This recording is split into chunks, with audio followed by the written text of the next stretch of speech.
ধ্বংস হওয়ার 4টি কারণ। লৌকিক জীবনে সুখ শান্তি ধন সম্পত্তি ধ্বংস হওয়ার 4টি কারণ। এক হচ্ছে ইত্থি ধুত্তা, অর্থাৎ ইত্থি মানে নারী, ধুত্তা মানে আসক্তি, নারী আসক্তি। কোনো কোনো মানুষকে দেখা যায় তারা খুব বেশি নারীতে আসক্ত, মানে মেয়ে মানুষের প্রতি তাদের খুব আকর্ষণ টান বেশি। তারা এই কারণে ঘর বাড়ি মায়া মমতা ত্যাগ করে বাইরের নারীদের আকর্ষণে তারা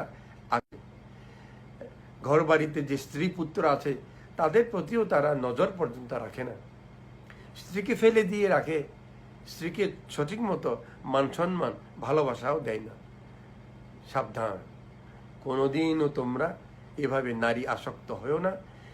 এটা কিন্তু আমাদের বৌদ্ধ ধর্মের মিথ্যাচারা, কামেশে মিথ্যাচারা, অর্থাৎ মিথ্যা কামাচার। কামে মিথ্যা আচার কি অর্থ কি? স্ত্রীকে রেখে যদি অন্য কোনো নারীর সাথে মিথ্যা কামাচার করো, ইহা কামিশে মিথ্যাচারা।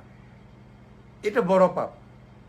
শুধু পাপ নয়, এটা দুর্নামও হয়, মান সম্মানও থাকে না, এবং টাকা পয়সা তোমার ধন সম্পদ ধ্বংস হয়ে যায়।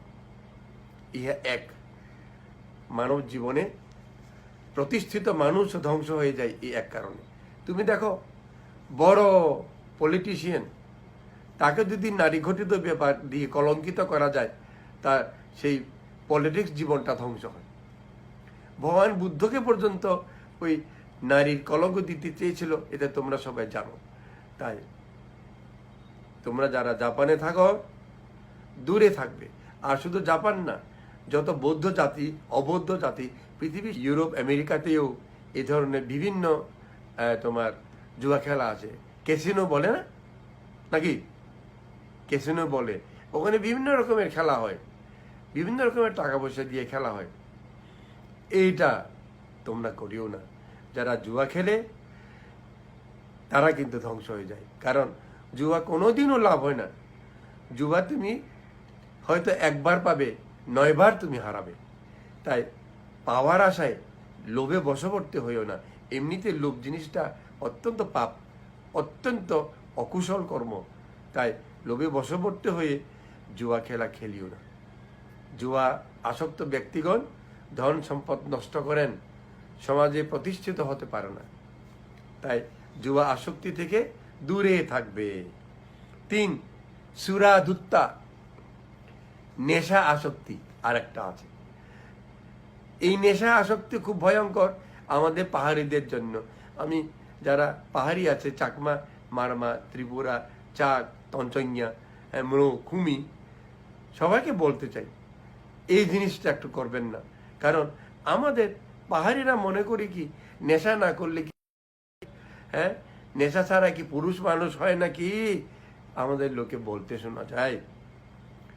ব্রিটিশ সরকার পারবে এইভাবে আইন করে গেছে, কিন্তু চিটাগং ঢাকা বিভিন্ন জায়গায় মদ রান্না করতেও পারবে না, খেতেও পারবে না।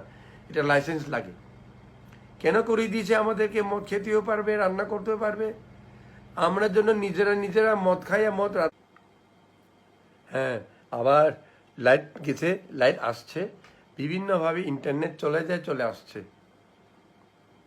যাক, আমি কি বলছিলাম তোমরা বোধহয় শেষ পর্যন্ত শুনো নাই। ওই নেশা আসক্তি, কোনো দিন তাই নেশা আসক্তি করিও না। যে মানুষ নেশায় আসক্ত হয়ে যায় তার জীবন অবশ্যই ধ্বংস হবেই। আমাদের বিশেষ করে পাহাড়িদের জীবন এই কারণেই নেশায় আসক্ত হয়ে উন্নত হতে পারছে না। চীনকে ধ্বংস করার জন্য ইংরেজেরা আফিং খাওয়াইছিল। আফিং খাওয়াইয়া নেশায় আসক্ত করে চীনা জাতিকে একেবারে ধ্বংস করে দিতে চেয়েছিল। কিন্তু পরবর্তীতে মাও সেতুং, আমরা সবাই জানি, চীন জাতিকে আবার নেশা থেকে মুক্ত করে এখন সেই নেশামুক্ত চীন পৃথিবীতে শ্রেষ্ঠ জাতি। তাই আমাদেরকেও এভাবে শ্রেষ্ঠ মানুষ হতে হলে, শ্রেষ্ঠ পরিবার, নেশা ত্যাগ করতেই হবে। তারপরে সবশেষে বলছে 4 নম্বর ধ্বংসের কারণ পাপামিত্যা, মানে পাপ মিত্র, অসৎ বন্ধু। যেমন ওদিকে উন্নতির জন্য কল্যাণ মিত্র দরকার, এদিকে ধ্বংসের জন্যও কিন্তু পাপ মিত্র ভয়ঙ্কর। পাপ মিত্র একটু আগে বলেছি যে তোমাকে খারাপ পথে নিয়ে যাবে, সেই বন্ধুর সাথে মিশিও না। যে বন্ধু তোমাকে ঠকাবে, তোমাকে বন্ধুর মতো আচরণ করে পিছন থেকে পিঠে ছুরি মারবে, সেই বন্ধুর সাথে মিশবার তোমার প্রয়োজন নেই। যে বন্ধু তোমাকে লোকোত্তর সৎপথ না দেখিয়ে মিথ্যা পথ দেখাবে, পাপের পথ দেখাবে, সে বন্ধুর সাথে মিশবে না। পাপ বন্ধু পরিহার করতেই হবে, তাহলে জীবনটা শঙ্কামুক্ত, ভয়মুক্ত থাকবে। ইহা হলো ধ্বংস হওয়ার 4টা কারণ। কি কি বলছিলাম? নারী আসক্তি ত্যাগ করো, জুয়া আসক্তি ত্যাগ করো, সুরা আসক্তি ত্যাগ করো, পাপমিত্র ত্যাগ করো। এই 4টা মিথ্যা খারাপ, এগুলোকে যদি ত্যাগ করতে না পারো, সংসার জীবন ধ্বংস হতে পারে।